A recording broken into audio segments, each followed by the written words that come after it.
Okay, welcome to the regular meeting of the Town Council. It's Tuesday, February 8th, 2022 at approximately 7:32. Margot, take it away.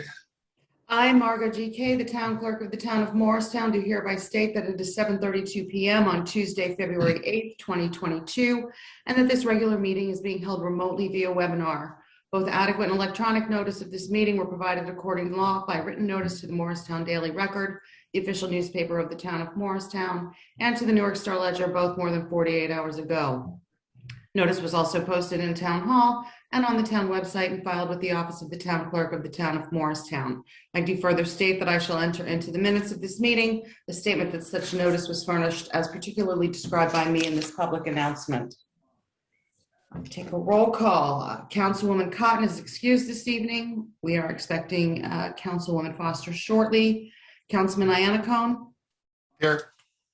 Councilwoman Mayer? Here. Councilman Silva? Present. Councilman Umbriak? Here. Council President Armington? Here.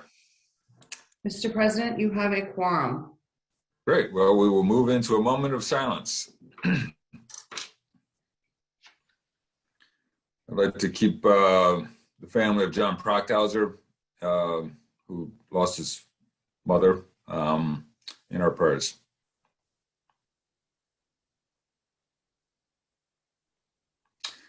Followed by the Pledge of Allegiance.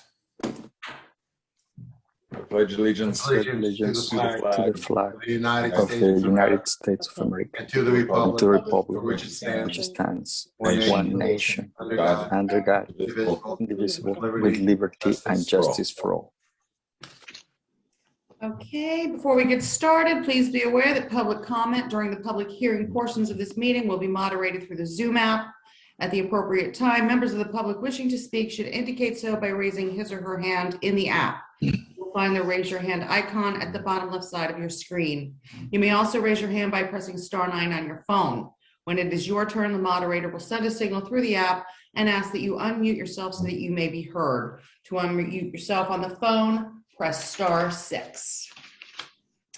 I do have one announcement before we get started also. Just Resolution R48 2022. Resolution authorizing the award of a professional services contract to Historic Building Architects LLC for the evaluation of the historic Morristown Post Office for the town of Morristown, New Jersey is being pulled from tonight's agenda and carried to the February 22nd meeting. Okay. We have 8 items on the consent agenda. I'm asking for a vote in 4 separate groupings. I would ask for a motion to approve consent agenda items numbers 1 and 2. I'll make that motion. I'll second. Well, on number 2, which are the minutes of December 14th, I will abstain. I wasn't present. All right, so let's just go through each individual one. Then when I call on you, Councilman, if you would just please say that. Councilman Iannacone? Yes. Councilman Mayer? Yes. Councilman Silva? Yes on number 1, abstain on number 2. Okay, number 2. Councilman Umbriak? I'm going to also abstain as they were both before my tenure. Okay, and Council President Armington? Yes. Okay, motion carries. The next grouping is consent agenda items number 3 through 6. That's the approval of minutes for 3 town council meetings, as well as approval for the social affairs permit for the Fraternal Order of Eagles on the day of the St. Patrick's Day Parade. I'm sorry, Margot. Can we just do 3 through 5, and then Yeah. we'll go individually on the 6 through 6, 7, 8? Oh, certainly. Sure. Okay. On the adoption of consent agenda items 3 through 5, may I have a motion to adopt, please? I'll make a motion to adopt consent agenda items number 3 through 5. A second. I'll second. Okay. Councilman Iannacone? Yes. Councilman Mayer? Yes. Councilman Silva? Yes. Councilman Umbriak? Yes. Council President Armington? Yes. Motion carries. Consent agenda item number 6, Fraternal Order of Eagles Social Affairs Permit for the St. Patrick's Day Parade. I'll make a motion to adopt number 6. I'll second. So, so as I understand it, this one is entirely indoors. That Is is that correct. correct? Yes, what the social affairs permit, when granted by the ABC, what it allows is for a private club such as the Right. Eagles to open their doors to members of the public for that specific day. There will be no usage of town property during the day. It's all inside their facility. Any other questions, comments from council? No? Okay, call the question. Okay, on the adoption of consent agenda item number 6, Councilman Iannacone, Yes. Councilman Mayor, Yes. Councilman Silva, Yes. Councilman Umbreak, Yes. Council President Armington. Yes. Motion carries.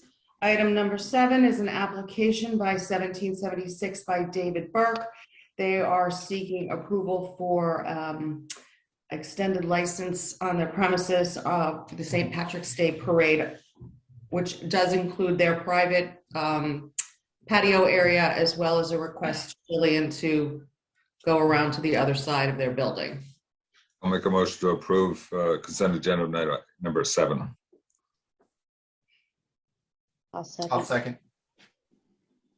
So in this case, the request is from 9 a.m. to 6 p.m. as I understand it. It's on the exact location where they have outdoor dining. Is the outdoor dining, do they have outdoor dining out there? I thought they did. Yes. And so the outdoor dining isn't part of their liquor license? What they've included on the application and their sketch was the pre-approved area, as well as the area that wraps around towards Pioneer Plaza. Oh, okay. That So isn't part of that section is not part of their license premise. So it's just the section closer to, okay, I got it. All right, that's all the questions I have. So the 9 o'clock start, I have a question about. Is this a precedent that we're going to set that every bar that wants to start opening at 9, is it going to be a slippery slope we go down? And are the police involved in, now if we start letting people open at 9, is this going to impact other aspects of our town? And do we really need 9 o'clock drinking outside on parade day? I mean, I love parade day, don't get me wrong, and I'm at a bar at 10 o'clock usually with my friends, but 9 o'clock just seems like, why do we need 9 o'clock outside drinking? I mean, if they want to open at 9 and have something inside, I could understand, but do we really need drinking on the plaza at 9 a.m. in the morning on parade day? Just my opinion.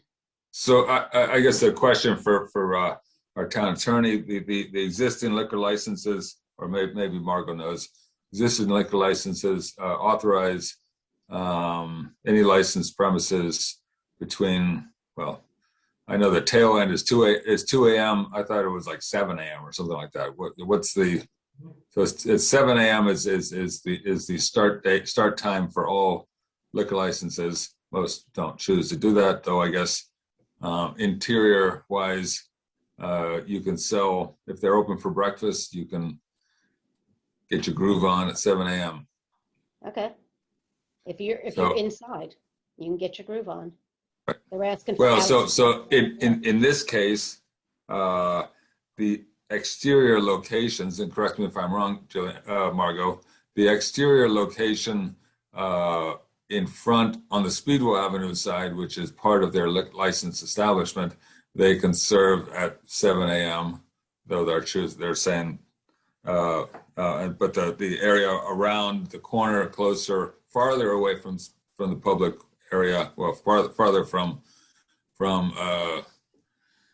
Speedwell Avenue, that's a new area. Correct. If you are facing the building, sort of on that corner on the green, Right. What's right in front of you and to your left as you're looking at the building is already part of their license premise. If you wrap it around onto the right side toward Pioneer Plaza, that is not. And that's the extension that they're seeking on the parade day. And they have It's jurisdiction. the portion over that under the property? colonnade. It's the portion under the colonnade that's still privately owned. David, you're muted. I'm sorry, Council President, if I could just add that if we're attempting to change the hours of operation, that will that is a council action, but would require an ordinance change. So why'd they ask then if they just for the small portion on the side? Yes. Because they're also Correct. probably, looks like they're also expanding somewhat in the front and the corner from the original plan. You know, this is an isolated area, Sandy. And, you know, parade day, you know, and it's probably the kind No, of place. I completely agree with you, Bob. It's just that I feel like everybody's going to start going at 9 o'clock after this next year. Yeah, you I got don't have an issue with this because it is in an isolated area, and I understand why they're doing it, and they want to serve brunch and have a pre-parade party. I get that. It's just what's going to happen next year when everybody starts asking us, and the Frog has it out back at 9 a.m., and Homestead starts asking us for 9 a.m. next year in their parking lot by the Women's Club. And that's where I'm going with this. I don't have a problem with 1776 asking because of where they're located. It's just what is it set for the future when everybody else, and you know that people over by Homestead at 9 a.m. on parade day, they might all be partying already, but you know those people on Community Place are not going to be happy when they ask for a permit next year for 9 a.m. It's a good point, Sandy. Actually, it is a good point because, you know, this particular one's not near any residential properties. Exactly. Yet, how do you, when we tend to do conditions, we tend to not be successful. But we're not doing conditions. This is either an yay or nay vote, and each application stands on its own merits. You know, if this one, basically, if we approve this application at 9 o'clock, it's primarily because there is no residence, you know, within 500 feet or something like that. And so there's not going to be there. Can we identify any nuisance that would be occur if we approve this at 8 o'clock or 7 o'clock? I mean, they're asking for 9, but that's my point. You know, when we look at the other applications, you know, are there any objectors? Are there any nuisances? Are there residents nearby? Well, those applications will have to stand on their own facts. Mm-hmm. So Yeah, I agree. I think we do it on a case-by-case basis, but based on the location, you know, and based on the fact that there isn't, you know, a lot of residential around that area, I have no problem with it. May I state that Councilwoman Foster has joined us? Welcome. Hello. Hello. We're just in the process of reviewing the consent agenda number 7, which is the extended license premises for 1776 David Burke for their St. Patrick's Day outing. Thank you. I stated my opinion that, I mean, I just picture what's going to happen basically next year, and you know, and I don't want to be accused by any bar owner that we favor one group over another. And if there's anything going on in the town, why do we allow one group to do something, one location to do something based on proximity? Because what happens if years go down the road, or, you know, residents, something happens, you know, that was just my opinion. I wanted to ask. So, I mean, if everybody wants to get their groove on at 9 a.m., I appreciate that. Go ahead. I'm sorry, Council President. I just wanted to add that you will recall that the St. Patrick's Day Parade is the one day of the year that sidewalk cafe service is not permitted. So people, licensees who would be applying for this type of approval can only do so if they have their own capacity on their own property to do it. You would not have every bar in town requesting to set up service on the sidewalk because the town ordinance already prohibits that. okay. So if they have if they are in a location that's nice enough to where they have the ability to either rent out or borrow space outside, as the homestead we're going to discuss next, is doing, then that's a different scenario. So because 1776 has a plaza, they could do it because it's not a sidewalk, it's a private property. Homestead is renting private property, so they could do it. So if other bars can rent private property adjacent to their location, then they can do it also, if they apply, if they wanted to. Well, I think that's getting into a more theoretical discussion, but how many licensees actually have that capacity? And actually, Sandy, you've got to, I think Nathan's right. I think he hit it on the head. You have to judge each application independently. And what I think David explained to us is we can't mess with the hours, because what the liquor license for it, if they have a liquor license, you can't mess with the hours. And I think here in this instance, what both Nathan and Stefan pointed out is it's isolated. They're using primarily private plaza property that's owned by the building owner. And we're just giving them permission to go on outside in an isolated area. Okay. I just wanted to ask a question on how it's going to proceed in the future. Case by case basis is fine.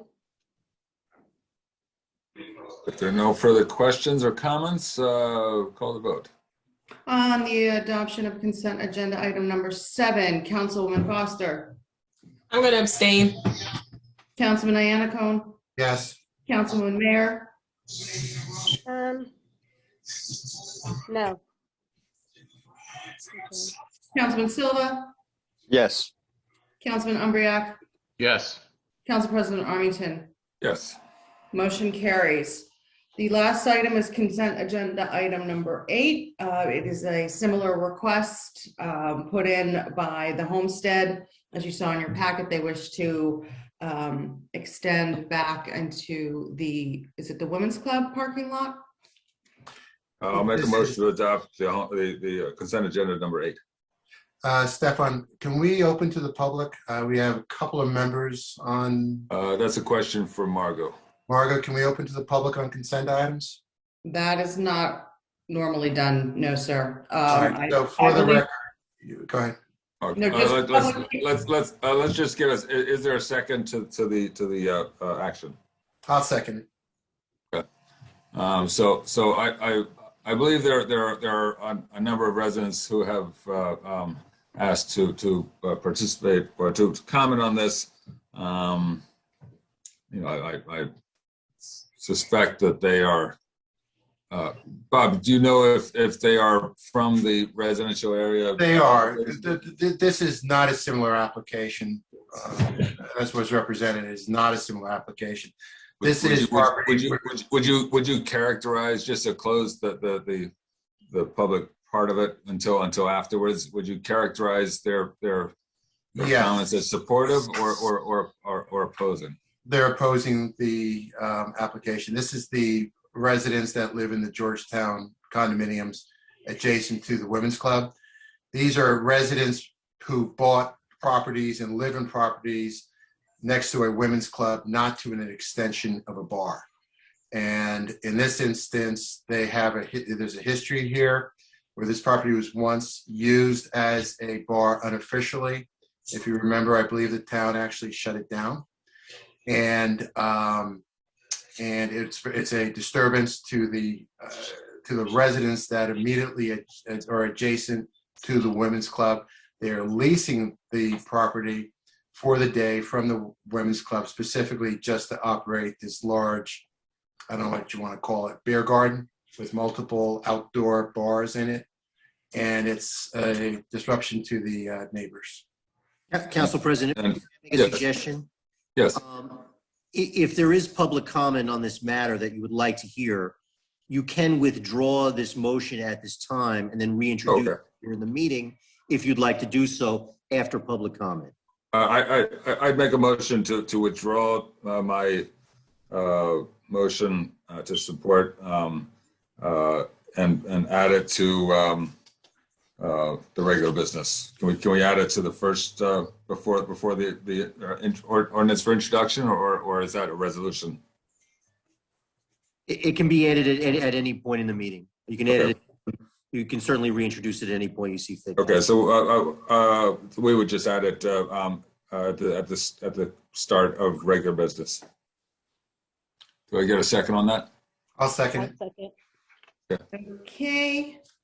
On the withdrawing of the motion and reintroduction later in the meeting, Councilwoman Foster, Yes.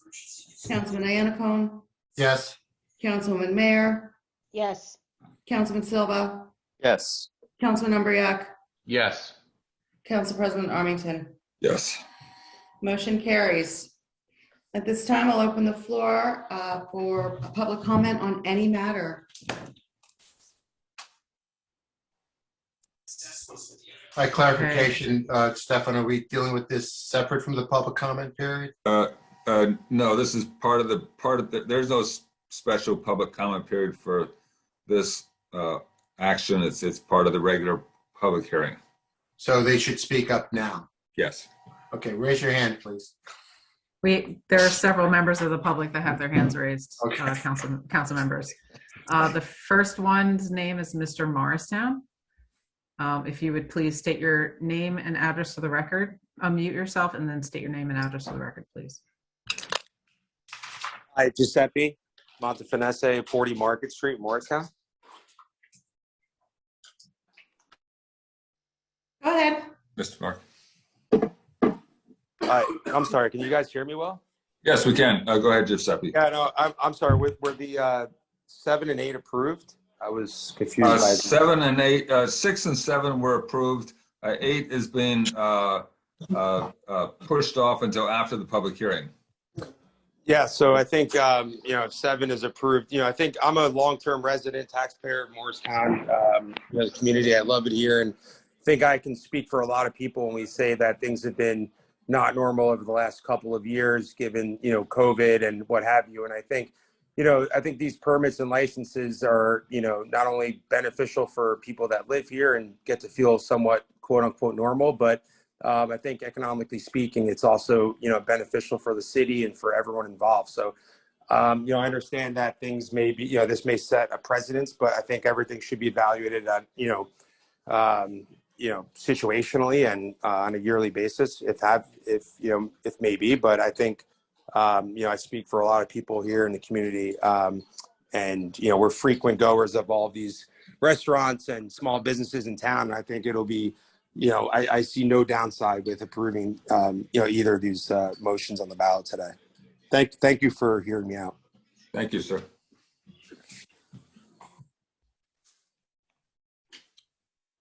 Okay, our next public speaker is Rich Herberger.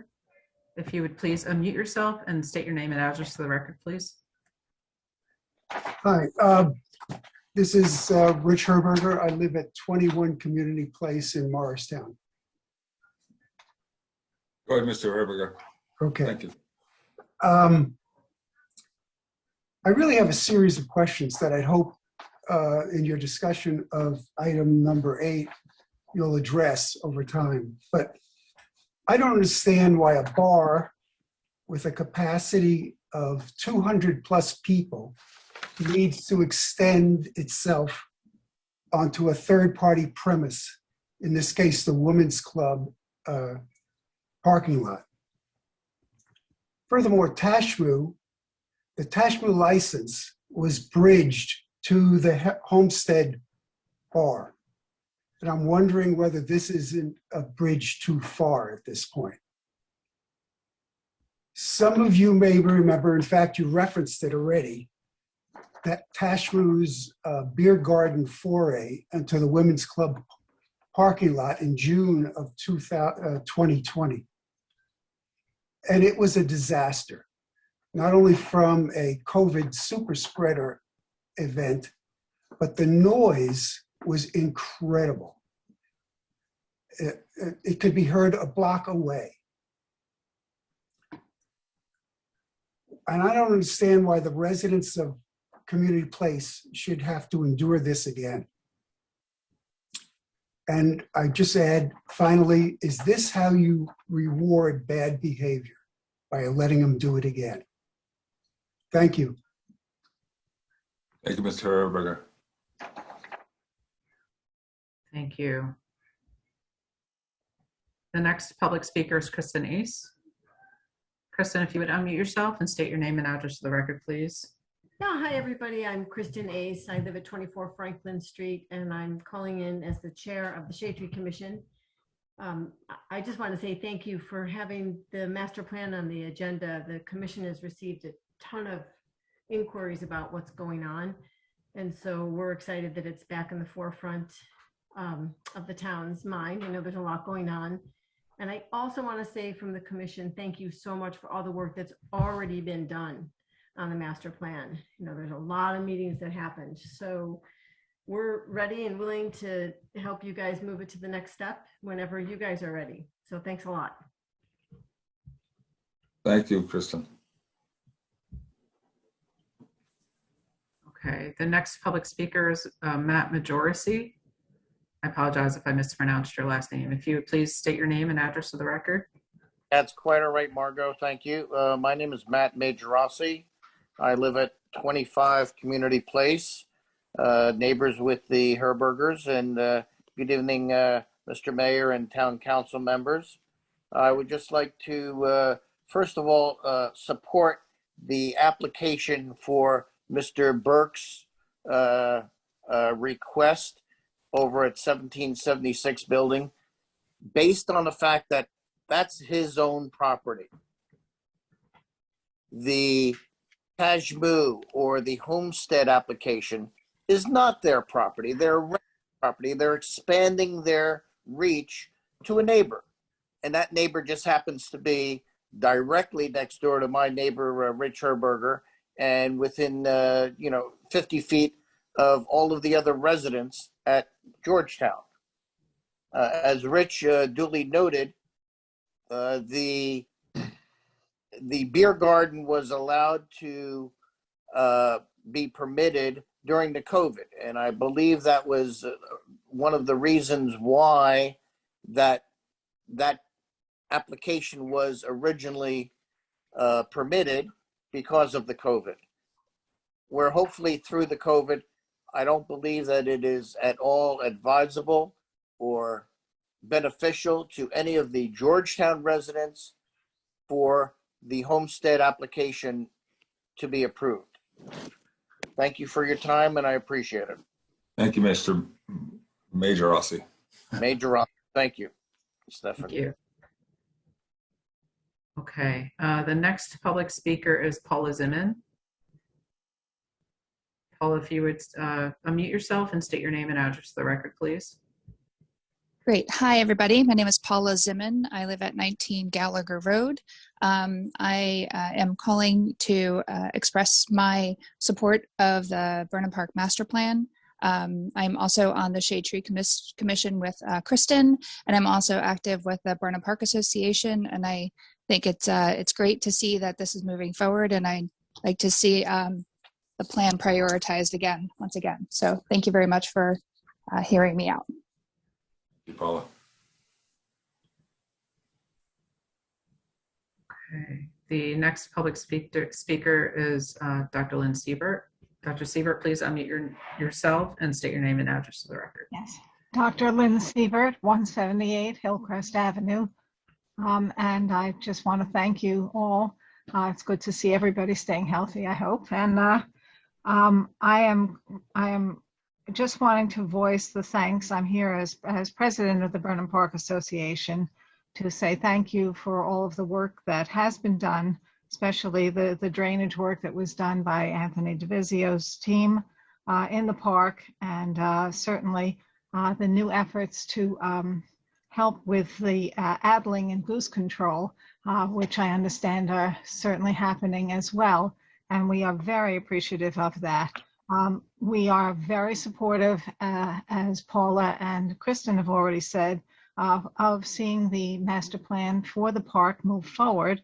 And I just wanted to mention that we have our 75th anniversary as an organization, a volunteer organization in the neighborhood, coming up next year, 2023. And it would be wonderful if the master plan were approved by then, and if we could contribute in any way to celebrating the park and our organization's continuing activity at that time. So I just wanted to alert you to that and to say that we also have people who are very anxious to help. So if there are opportunities for vine removal and invasives removal, you know, we do have people who would love to lend a hand and support the efforts of Morristown in that.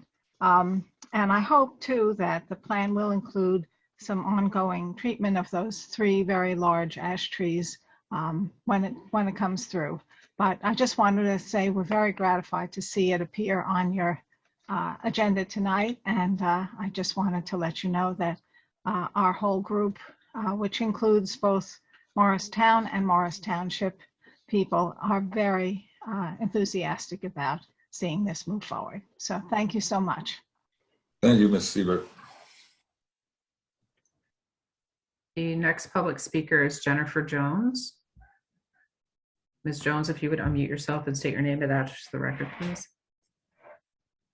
Hi, thank you. My name is Jennifer Jones. Thank you for having me. I live at 10 Lafayette Avenue, and I wanted to express my support today for the Homestead Bar and their Extend License Premises Permit.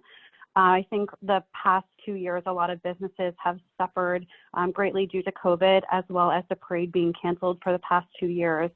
And I do disagree with the residents that do live close by in stating that the noise is going to be a big impacting factor of why they are looking to not have this passed. I think that we are all expecting and hope to have many, both residents come out in support of the parade that day, as well as I think we're expecting over 70,000 spectators that day. So I do believe the volume in town will be heightened that day. I do hope it is. I'm really excited for this St. Patrick's Day and hope that everyone will be able to come out and celebrate. So I'm looking forward to it, and I hope that other residents as well will come out to the community to support all of the local establishments in town that day. So I would look to you guys to support that. Thank you so much. Thank you, Ms. Jones. The next public speaker is Douglas Vorleaf. Mr. Vorleaf, if you would unmute yourself and state your name and address to the record, please. Hello, my name again is Douglas Vorleaf. I live at 11 Kenmure Avenue. And I also want to talk a little bit about the Burnham Park Master Plan. I've been waiting to hear more about the plan and really look forward to the update this evening. So thank you. Thank you, Mr. Vorleaf. Okay, the next speaker is Mrs. Polipchuk. You have an older version of Zoom, so I'll need you to turn off your camera before I allow you permission to speak, please.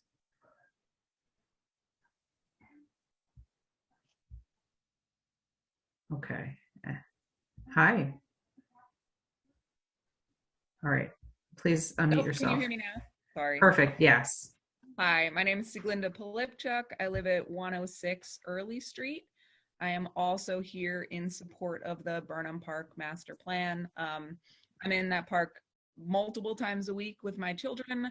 It's lovely, but underutilized, needs some maintenance, needs some improvement, and it could be a real sort of shining star park in Morristown, and I'd like to see it become that someday. Thanks. Thank you, Ms. Polipchuk. Okay. The next public speaker is Jack Neinstedt. I'm sure I did not pronounce that properly. I apologize. Would you please No unmute worries. yourself and correct your pronunciation for the record? No worries. It's Neinstedt. My name is Jack Neinstedt. I'm a resident at 75 Lidgerwood Parkway, Morristown, New Jersey. I'm calling on support of number 8, the Homestead expansion. I'm just calling in support because I believe all restaurants should be able to expand. I did just have a couple questions, if you don't mind. My first question was that why the major jazz festival can be so loud, but no one else is allowed to be loud, on that particular day, especially because, like Miss Jennifer said earlier, there was going to be about 70,000 spectators that day. I also had a second question, which is, are we sure that 1776, is that all of their properties? So the way this works, Mr. Neenstead, is you provide your comments, questions, and then once we close the public comment period, we will respond to comments.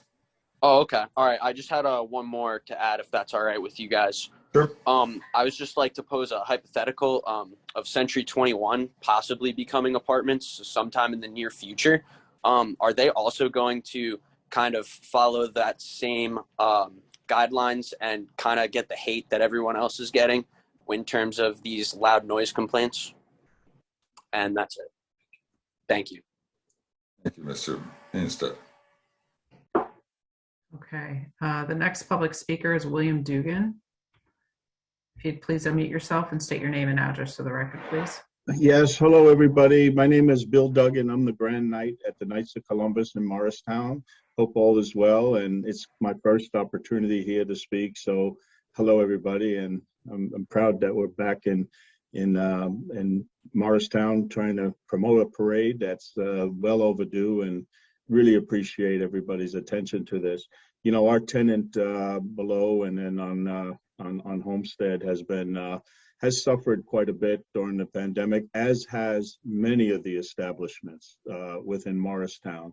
We've tried amongst a lot of the organizations that are charity-based to try and help support all of the organizations and restaurants and shops and for that matter bars too, while this has been going on. So we're just hopeful that this coming parade will be a joyous day and everybody will have fun and we get back to somewhat of a normal and family-based parade, and everybody can start to turn the tide and get back into the swing of things, as Morristown has become such a great spot to visit for the parade, and we're so supportive of it.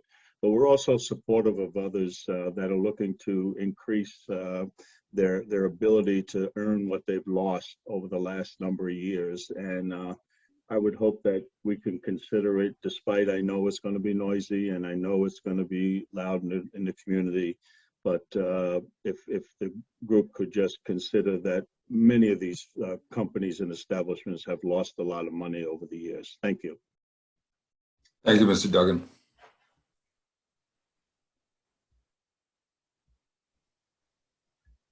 Council President, that's the last hand raised for public comment. We will close the public comment period.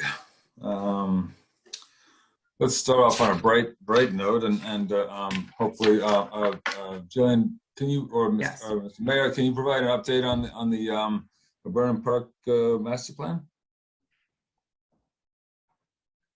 Well, I was the one who asked for a presentation, so I think Jillian is way more qualified to give the presentation than I am.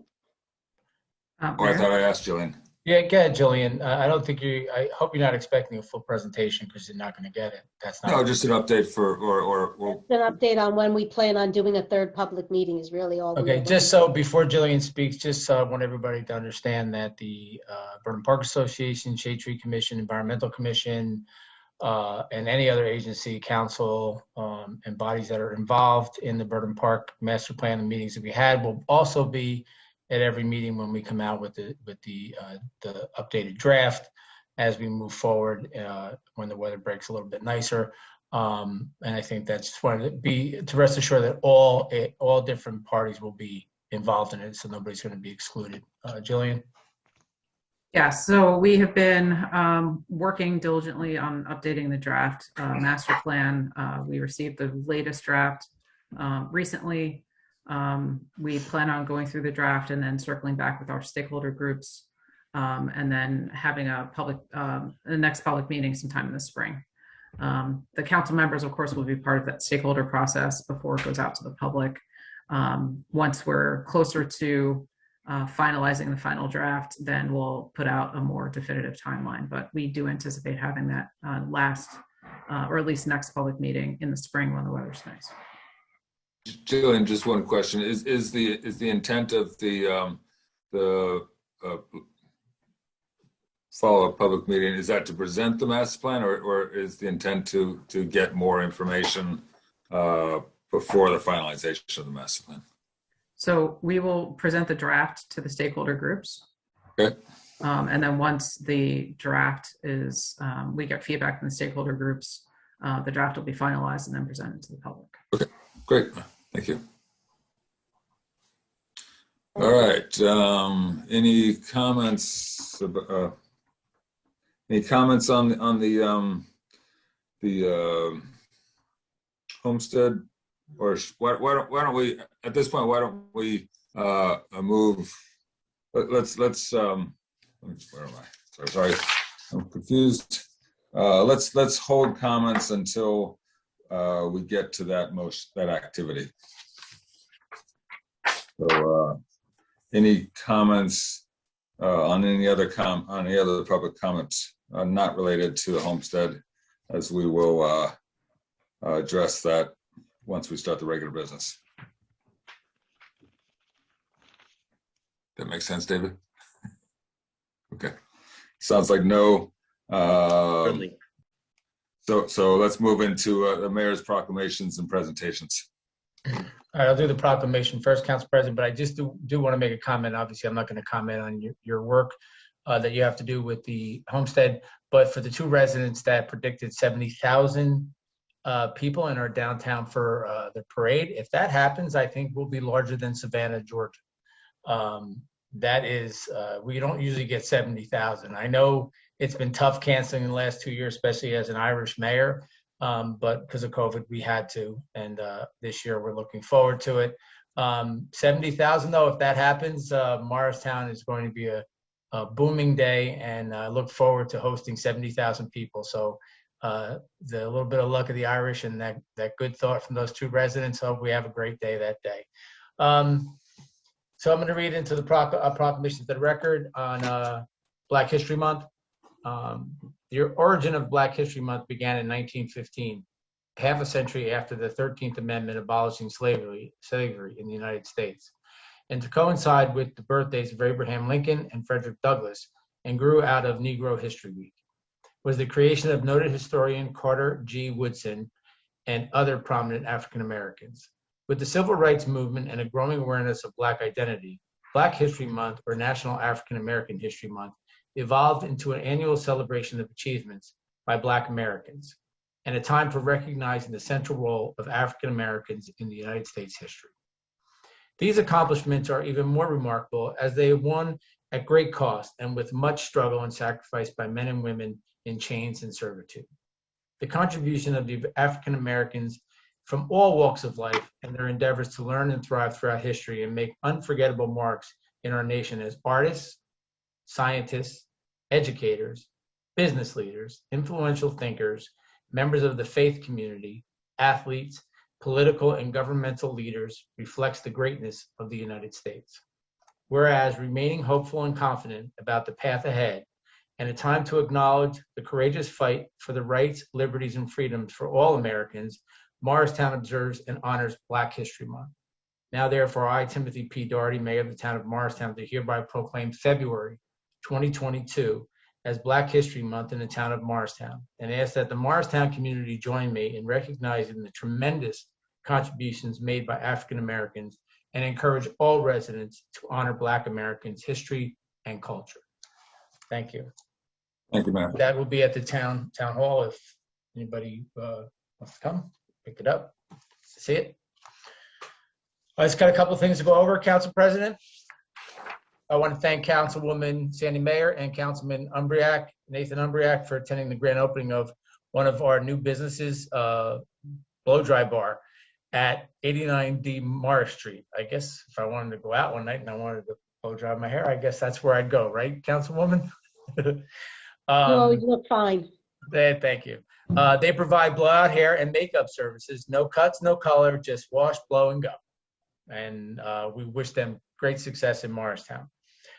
Future events. Today was our first day Morristown resident booster shot clinics at Morristown Town Hall on the 4th floor, 200 South Street. We had a number of people come in today and get their booster shot. Walk-ins are welcome. Sign up for appointment by emailing Linda at Witzend, WITZEND.US.com. And thank you to the Morristown Health Officer, Tina Marius. Did I get it right, Jillian? Arias, yeah. Yep, and Freedom Pharmacy. So today was the first. So please email your constituents and post. Friday, February 11th, 10 a.m. to 6 p.m., 4th floor, booster shots. And Tuesday, February 15th, 10 a.m. to 6 p.m. So the clinic is open on the 4th floor. It's open to the public, open to employees.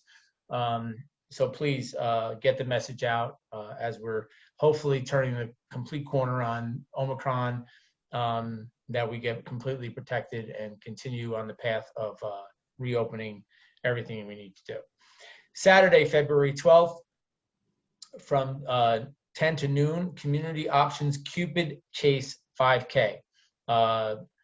Council President, I'm sure you'll get this out also. Affected streets: Speedwell, Early Mills, Hazlitt, Milton, Kenmure, Ralph, Willard, Marion, and Frederick. Those streets will be affected. That is an approval by the town council for the 5K, and that is Saturday, February 12th, from 10 to noon. I believe that's the Valentine's 5K, correct? Yes. Sorry, Mayor, is there any notice that goes out to the individual residents on those streets, or is that just? Yes, they all, I believe they all get notified, correct, Jillian? Yes, the organizers are required to flyer the residents in the neighborhood. Okay, thank you. February 19th, I hope to be in town, but I know that Councilwoman Sandy Mayer and Councilman Nathan Umbrack are going to also attend. The Pure Bar features it's a new business at 40 Market Street. It's called Pure Bar, and it features total body bar workout, focus on low impact, high intensity movements that lift, tone muscles, and improve strength, agility, and flexibility for everybody. Maybe that's something I definitely should go to. I want to remind everybody, Town Hall is closed on Monday the 21st in observance of President's Day. Also, info for testing, locations, vaccinations, and boosters can always be found townofmorristown.org/COVID-19. And again, not to have any discussion on the architect, I just want to thank Jillian for all the hard work she did and just didn't get on the agenda and will be on for the next meeting. But I do appreciate all the hard work she did to get that ready. Just a quick reminder, we had several people respond already. The Bud Street neighborhood, I want to hear from you.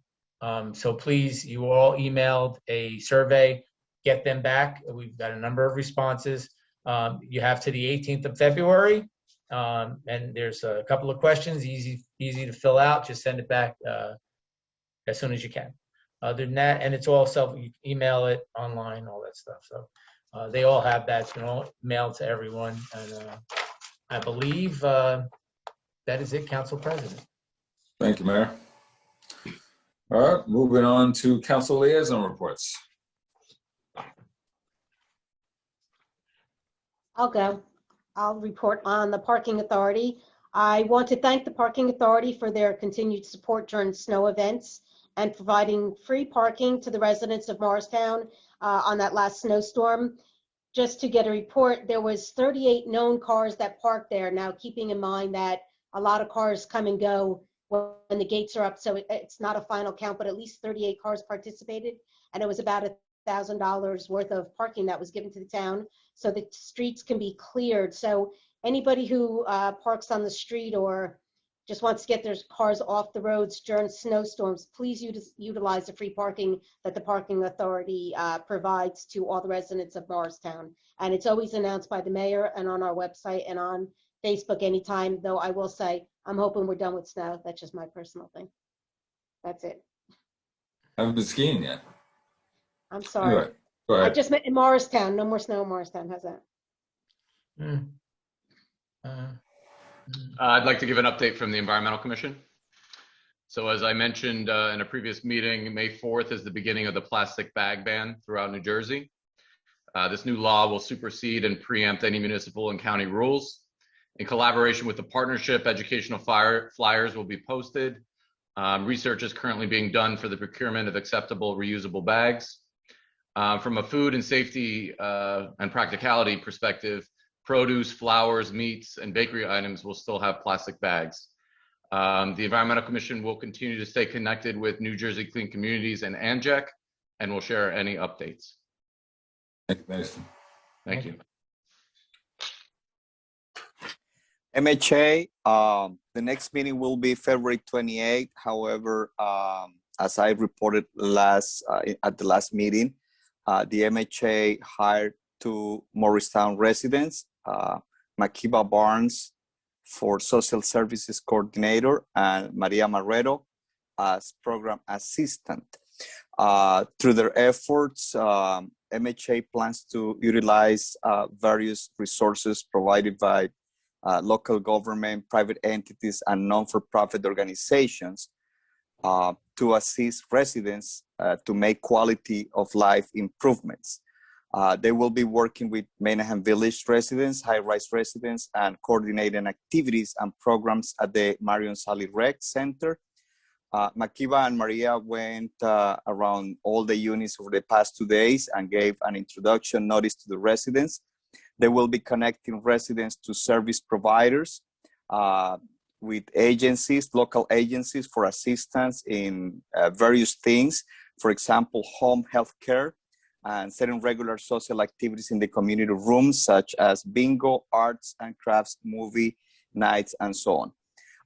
Also, they continue working on planning and organization for the renovations at the seniors buildings, and everything is going well. Probably in a couple months, 3 months, they will start doing some work. That's all. Great, thank you, David. I also understand Council President, sorry, the Morristown Partnership meets tomorrow at 8 a.m. So I don't have anything to report as of tonight. Thank you. Good. Just as a follow-up on David's report, I believe Mr. Kennard, the director of the Housing Authority, or his representative, is going to be giving a brief presentation on the status of the Housing Authority through the transition that they're undergoing at the next meeting. So, so we look forward to hearing from him. All right. Well, if that's it, I assume it is. We will move on to regular business. And with that, I'd make a motion to adopt the consent agenda number 8. Second. So discussion. Just as a starting point, I'd like to answer some of the questions. Mr. Herberger asked why extend to the adjacent property, and the answer there is that the ABC state statute allows liquor license establishments to expand directly to the adjacent properties as long as they have control. In this case, it'd be a lease, so it's allowed by law. There was another question about rewarding bad behavior. I believe that the state and I'm not sure if the town imposed, but I believe someone imposed sort of a violation on their prior outdoor. Is that correct, Margot? That there was when Tajmu had the outdoor beer garden, there was some violation and they were shut down for some period of time? I would defer to the administrator on that question. I can address that. So I know it feels like a long time ago now, but when COVID during 2020, when restaurants were not allowed indoor dining, there was a provision to allow expanded outdoor dining with social distancing for the purposes of allowing restaurants to serve food and beverage outside. They were provided an expansion under those circumstances by the town. However, as a result of a number of complaints and violations of social distancing guidelines, noise complaints, and other sort of issues with the outdoor beer garden, They were given initially a warning and shut down the first night. We continue to have issues, and their expanded outdoor dining that was related to COVID was rescinded at that time. At the time, there was an expectation that the owner would come back before the council as the ABC to reconsider that rescission. However, they chose not to do that and move forward with the waiting until Homestead was finished construction. Because if you remember at that time, Homestead was still under construction, so that was really an expansion of the Taj Moo liquor license. I do want to point out, since I'm already speaking, that the beer garden at that time was limited to the evening hours, and their capacity was a lot less than what they're contemplating in this expansion that's before you for consideration. Their application says that they're expecting 500 to 1,000 people, which is multiples more population than was considered during the beer garden that was outdoor during COVID. And the COVID beer garden was only during evening hours on the weekends. This would be something I would expect would be an all-day affair. And this is, of course, adjacent to a number of residential areas, which were, we received numerous complaints about the beer garden. This seems like a very similar setup. So, for your consideration, I think you should also know that the police department is not in favor of this expansion either for, all of the reasons that I've explained to you already.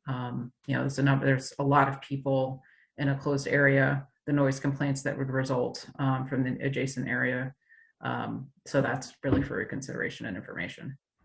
Thank you, John. So just as a follow-up on that, since I am the noise expert on the council, I ran the numbers. So basically 30 people talking very loudly in an area at 50 feet would result in 65 decibels. And that is our daytime noise limit.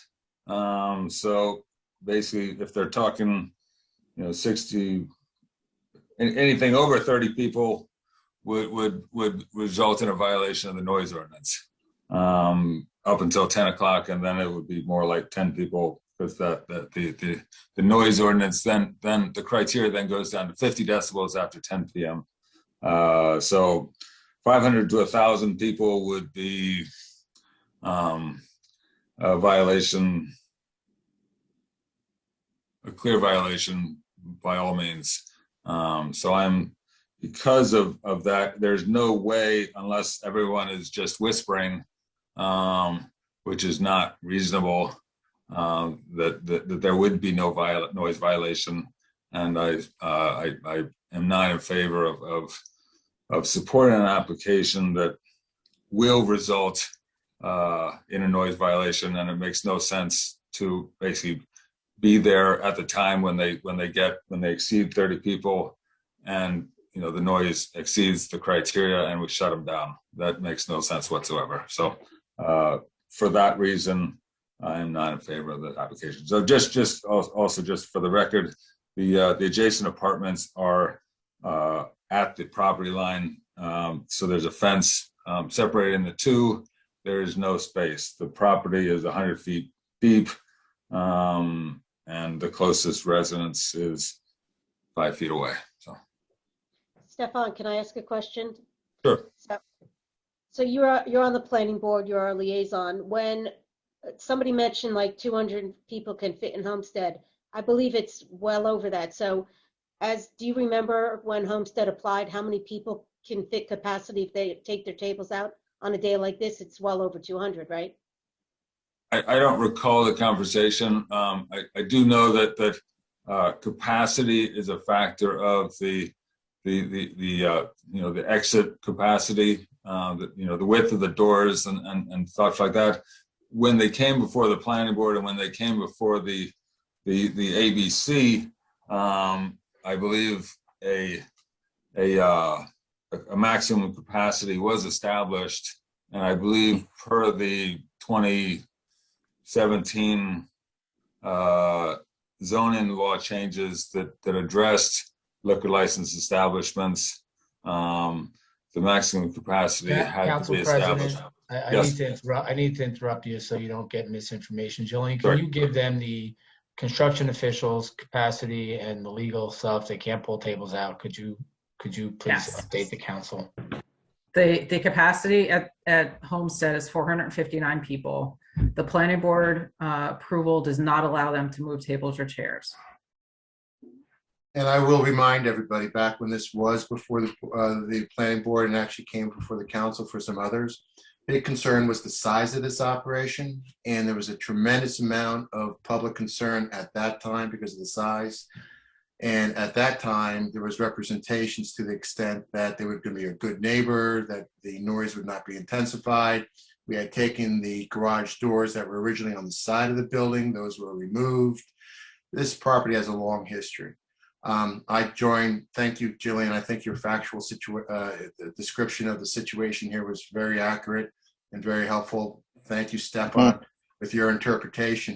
But also, you know, this is a open lot, 500 people, 3 bars, a stage, okay? And we all are going to celebrate successfully St. Patrick's Day. We're all very fortunate that we're going to have this opportunity to actually have the parade and everybody to do peaceful and respectful celebration. However, this is a little bit of a push. I think, Sandy, this goes to your point, the precedent here. I respectfully disagree with you on one point, Stefan. I think when they talk about expanding into adjacent properties, they're talking about permanent place-to-place transfers, not temporary where you're going on to private property of adjacent properties for a day. I don't know if that is the case, but notwithstanding that fact, I think the rest of the situation here calls for us to deny this application. Okay, so I just want to say that I understand everybody's concern that called in about lost revenue over the past couple years. A lot of places have come back, they're bouncing back. Homestead, for one, is never without people in it, probably very much at capacity many nights. I also want to remind everybody that Homestead wasn't open 2 years ago. So 459 people capacity now is going to include a lot of those people that normally would have been outside. I think at this point, they should have everybody inside because they have the room now. 2 years ago, they didn't have the room and they will be making their money probably very well on that day. I don't want people to think we're denying people's income when we ask these questions, because it's not just about income of the bar owners, it's quality of life issues for people who are in the surrounding area. And it just draws a lot of noise. And if we could keep this party inside at Homestead, I think that's really coming to a great compromise. That's just my opinion. I think that a few minutes ago we were talking about seeing every case individually according to specific situations, and this situation calls to see this application in the way we are all seeing it right now, and is the quality of life for the neighbors. And I agree with Sandy. Yes, we want everybody to bounce back, but also we want the balance, as Mr. Iannacone has said it, to have a peaceful celebration, and we are grateful for that. But it has to be in the proper way, in the correct way for our residents. And I think that they will be doing very well anyway. On the other hand, there was one of the comments making a comparison with another event. And I think that my opinion on that is that we cannot compare apples to bananas. There are two different things. So just to make clear that we cannot compare one event like the festival with what is going on the St. Patrick's Parade, and specifically with this application that is next door to the neighbors. All right, if there's no further comments, I'll call a question, Margot. On the motion to approve consent agenda number 8, Councilwoman Foster. Dane. Councilwoman Iannacone. No. Councilwoman Mayer. No. Councilman Silva, No. Councilman Umbriak, No. Council President Armington. No. Motion carries. There are two ordinances for introduction this evening. Ordinance number O-4-2022, an ordinance of the town of Morristown, amending and supplementing chapter 30 land development ordinance by modifying rooming house. Motion to introduce ordinance number 04-2022. Second. Any comments or questions from council at this time? On the introduction of 4-2022, Councilwoman Foster, Yes. Councilman Iannacone, Yes. Councilman Mayor, Yes. Councilman Silva, Yes. Councilman Umbriak, Yes. Council President Armington. Yes. The ordinance has been introduced properly by title. It is tentatively scheduled for public hearing and adoption on March 8th after a planning board consistency review on February 24th. Ordinance number O-5-2022, an ordinance of the town of Morristown amending and supplementing chapter 30 land development ordinance by modifying active use. I'll make a motion to introduce ordinance number 05-2022. I'll second. Comments or questions? I have questions. Either maybe Jillian or Stefan, can you kind of explain, because I know we've discussed active use on first floor. It was the subject of a prior meeting. What exactly is being changed here? Okay, so our current zoning ordinance specifically requires active use on the first floor in our downtown, which is consistent with our master plan's desire to make sure that we have active storefronts and an active, vibrant downtown.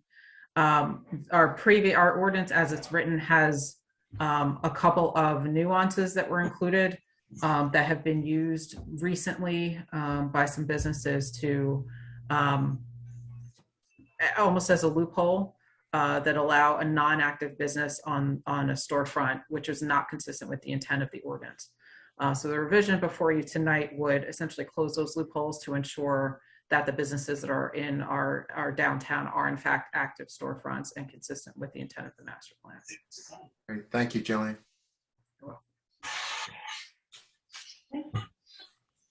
Is there no other questions? Go ahead, Margo. Sorry, on the introduction of ordinance O-5-2022, Councilman Foster, Yes. Councilman Iannacone, Yes. Councilwoman Mayor, Yes. Councilman Silva, Yes. Councilman Umbriak, Yes. Council President Armington. Yes. Ordinance O-5-2022 was introduced properly by title and is tentatively scheduled for public hearing and adoption on March 8th after a planning board consistency review on February 24th. Before moving on, I just wanted to go back. I believe I misspoke. The motion for consent agenda number 8 was a motion to approve. That motion failed. It was not carried. Just want to clarify that. Going forward, there are two ordinances for public hearing and adoption. Ordinance number O-2-2022, an ordinance of the town of Morristown and the county of Morris, state of New Jersey, establishing compensation for certain officers and employees of the town of Morristown. Make a motion to adopt ordinance number O-2-2022. I'll second. At this time, I'll open the floor for public comment on ordinance O-2-2022 only. Council President, I don't see any hands raised for public comment.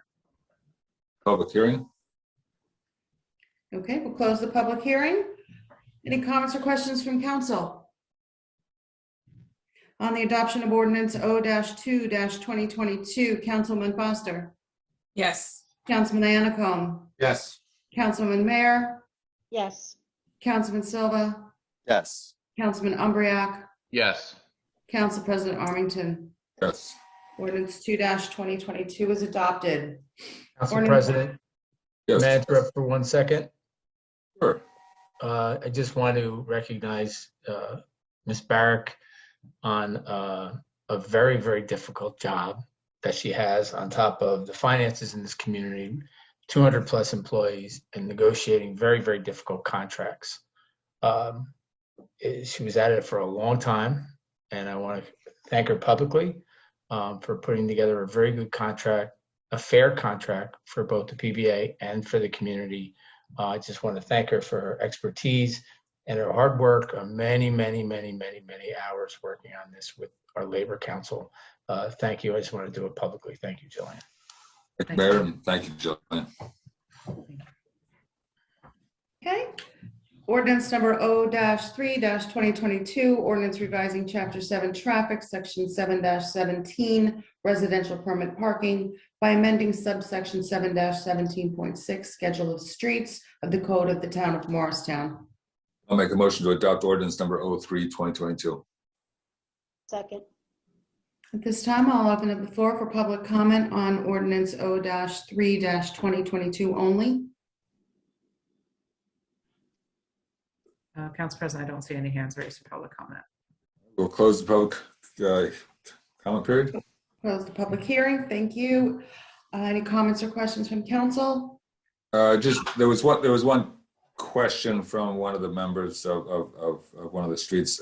So the process for once the signs go into place, the process for enforcement is, I assume it's the parking authority during the day and the police department at night, or is that consistent? Or It's a mixture of the parking authority and the police at night. The parking authority works pretty late. I don't want to give away their secrets, but they do work late at night, and then the police department does work overnight as well. So typically, what we do with new areas, well, this isn't new areas; these are just expanded hours. We do give a little bit of a grace period, so we don't surprise anybody. will notices go out to the property owners about the need to extend their permits, or will the permit holders be advised that they need to extend their permits, or how does that work? What we'll do is we'll flyer the neighborhood, the affected residents, and let them know that the hours are changed, and encourage them, if they have not gotten a permit, to go get a permit and what the process is. The permit that they got for the 8 to 4, will that serve as the permit for the year? Yes, Okay. it's the same permit, but some people may not, like if they're not home during the day, maybe they don't get a permit. Great. So we'll make sure that that's clear what the process is. Okay, on the adoption of ordinance O-3-2022, Councilwoman Foster, Yes. Councilman Iannacone, Yes. Councilwoman Mayer, Yes. Councilman Silva, Yes. Councilman Umbriak, Yes. Council President Armington. Yes. Ordinance 3-2022 is adopted. There are 5 resolutions on the agenda for approval. Are there any members of council that would like to pull one or more for separate consideration? Okay, with that, I would ask for a motion to approve resolution numbers 45, 46, 47, 49, and 50-2022. Make that resolution. I'll make that ordinance. I'll make a motion to adopt resolution R 45, 46, 47, 49, and 50. I'll second. Okay, on that motion, Councilwoman Foster, Yes. Councilman Iannacone, Yes. Councilwoman Mayer, Yes. Councilman Silva, Yes. Councilman Umbriak, Yes. Council President Armington. Yes. Motion carries. That concludes the regular business. We have one old business item. Return to in-person meetings. Bob, would you share your Well, knowledge? when we were talking about this before, I think we saw COVID's in a very safe place right now. So I think the idea of going back to hybrid meetings, I think we should all be supportive of that. And I think we can do that right away. And I think the hybrid option, I think it's proven itself kind of successful in terms of even maybe using that to get more public participation in meetings and more people paying attention, coming online, along with the live meeting. But I think all of us, as we've stated, I've heard everybody on council stating in the past that it is important that we go back to live meetings because it is the public process, it is the public forum, and it's really very, very important to, the governance of our town. And I think we can all safely go back now. But, going forward into the future, was asking a lot of folks, what is a safe rule of thumb? And a lot of the people tell me, and I tend to agree with them, that the rule of thumb is looking at the transmission rate. And I think the mayor, and again, I have to compliment the town, I think the communications through this whole COVID were fantastic. The postings, the information, working to get vaccinations. I have to tell you, this town should be very, very proud of itself for what it accomplished the last 2 years with COVID. I think Jillian, the mayor, administration, and all the Atlantic Health, Sioux Falls clinics, everybody's done a fantastic job, an absolutely fantastic job. Nobody can expect to have done better, really. I've seen this throughout the state. But I think going forward, I think one of the things we should keep an eye on is what they call the transmission rate, which is what's published every day, and it's publicly available. And, the threshold for not having meetings really is when you get a transmission rate, according to a lot of the folks I've talked to, transmission rate of 1 or greater. Right now, for example, the transmission rate in Morristown today was 0.52. So clearly way below the 1. But I think we do have to continue to be vigilant. We do have to continue to watch that transmission rate. And again, when it gets to 1 or close to 1, we do have to consider the possibility of going back to virtual meetings only. So how does that, I know that there were issues about notice, for, in-person or notice for Zoom meetings or basically hybrid. How does that, do we if we just assume at this point that we're below 1, so the next meeting is noticed at accordingly, and then we essentially just notice based on the data at that time of the next meeting? Is that a reasonable approach? Hoping that it'll stay below 1? I think my suggestion is, and I think the mayor's even mentioned it in the past, Tim chime in, is I think with planning board presentations and board of adjustments presentations, having both the video and the live is maybe the way of the future, because you're always we're talking about hybrid, but you have to notice. I would imagine you would give notice as a hybrid. You would give notice to both the open public meeting and the hybrid option. You would basically notice to both, because you want to give notice to give people knowledge of how to access the meeting. I will also tell you, a lot of people have told me what it's generated is in the past, when we used to broadcast on the public TV, on our community channel on cable TV, a lot of people used to watch that. And I think that, we still make that available. But I think this is a good option, and I think we should notice for both. Is that something we can do, Margot? I will check with legal. I worded the annual notice in such a way to say that meetings are being held remotely until such time it is determined that they can be held in person. I don't know if the notice has to go out again after that, being more specific, but I can certainly discuss that with Dave. Yeah, Dave, could you just get a quick research on that, how she's going to post the hybrid meeting? Absolutely. A lot of towns are doing hybrid. Yeah, absolutely. And we can definitely review the notice. However, if we go back to an all remote platform, then we're going to have to change the notice. Right. That can be done very easily. Yeah, certainly we can do that just by council taking action at their meeting, going virtual. So it can be done. Yeah, it's a and Bob asked me to, Councilman Iacone asked me to chime in, and one of the reasons why we took the mask mandate off because it's dropped well below 1. And I said I would do that once we put the executive order for the mask mandate. So it is dropping. It's dropping everywhere, which is great. people are still getting infected and people are still dying. So this hasn't gone away completely. So we still have to be vigilant.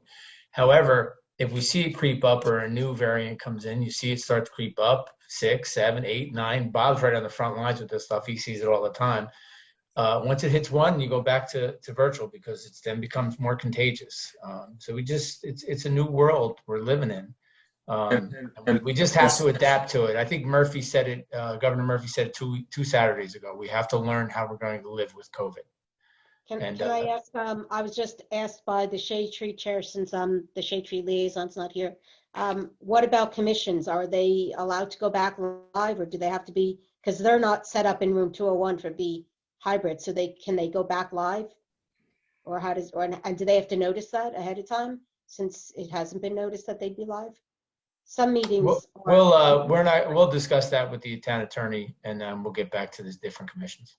Okay, thank you. Just as a follow-up point on the council one, is it reasonable to make the decision, look at the data at the meeting, like this meeting? So next council meeting, we look at what the data says. Okay, it's still below 1. So the next meeting we can advise the public. The next meeting will be hybrid, and then the next meeting, it popped up to 1.2. Okay, the next meeting will be Zoom only. Right. We'll let the lawyer come out with the guidelines with that. Okay. Awesome. What CDC uses is the 7-day trend. Right. All right. So assuming we're good, we'll tentatively unofficially notifying the public that the next meeting will be hybrid. There you go. Next council meeting, redevelopment is still Zoom on Thursday. Correct. Yes. Thank you. All right. Very good, Council President. All right. Thank you very much. I assume the new business on the Burnham Park Master Plan is resolved. Do you want anything else to say about that, Sandy? Yes, I just want to thank everybody for calling in and supporting the master plan. A lot more people called in than I thought. It shows that we have so many residents that love our parks and utilize our parks and have a vested interest. And it's great to hear Dr. Siebert say that there's volunteers that are itching to help us, and I'm sure that we'll take them up on their offer. But thank you, everybody, and thank you, the Burnham Park Association, for your continued support. And I really look forward to your celebration next year, 75 years. That should be, we should plan something really nice for that. I'd really like to be involved. All right, great. And if anything else from council or administration? With that, I'll offer a motion to adjourn.